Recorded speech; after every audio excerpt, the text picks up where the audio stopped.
Hello everyone, I'm Squier. Today is new guitar day. The Gibson Les Paul Standard 50s Heritage Cherry Sunburst.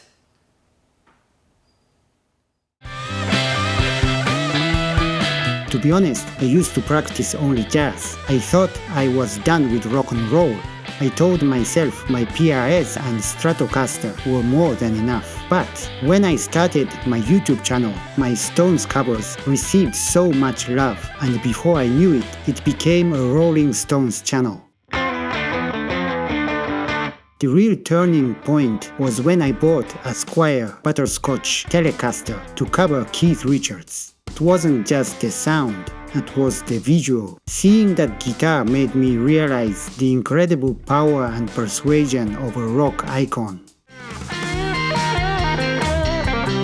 I profiled myself as a researcher of Mick Taylor's playing style, but every time I played his licks on my PRS, I felt like something was missing on the screen. I kept imagining my followers looking at the video and whispering, "Man, why isn't he playing a Les Paul?"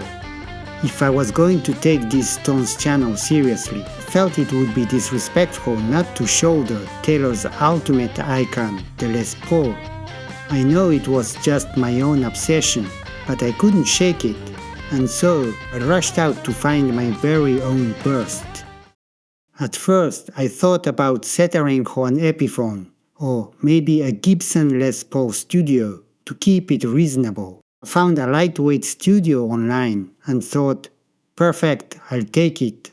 But the very next day, it was already sold out. As I scrambled to look for other options, I suddenly froze. You're a Mick Taylor researcher. Why don't you buy the standard 50s? To be honest, I didn't even know the difference between a 50s and a 60s Les Paul. I was a total amateur. But carrying the weight of this Stones channel, a halfway compromise was not allowed. I became possessed by this obsession that I had to go for the ultimate king of kings. That kicked off my intense research. Scrolling through the endless sea of the internet, I noticed something interesting. Every guitar shop used its own unique catchphrases to describe the wood. Words like killer frame, gorgeous grain, or premium top. And of course, they all emphasized the exact weight. I realized that even with the exact same factory specs, every single guitar has a completely different personality. And in the world of Les Pauls, look is considered the most important thing of all.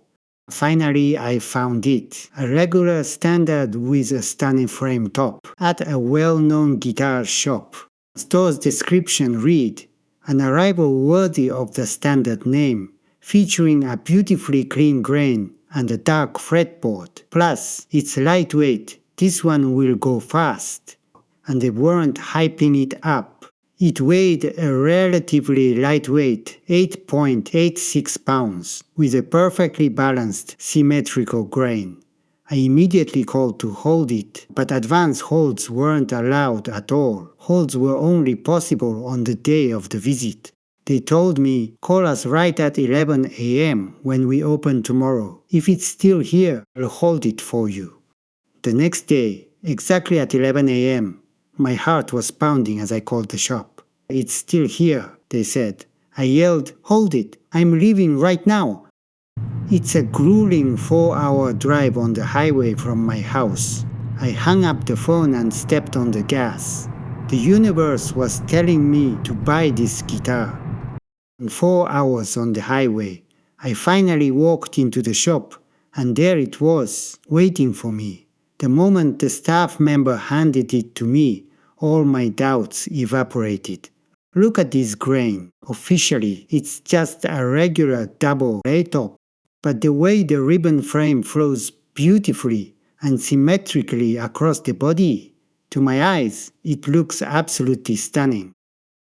And according to the serial number, it's a burst manufactured in January of this year, 2026, at 8.86 pounds. It's actually on the lighter side for a Les Paul, which is perfect, yet it still gives me that amazing roaring sustain. This was the exact phase I had been hunting for.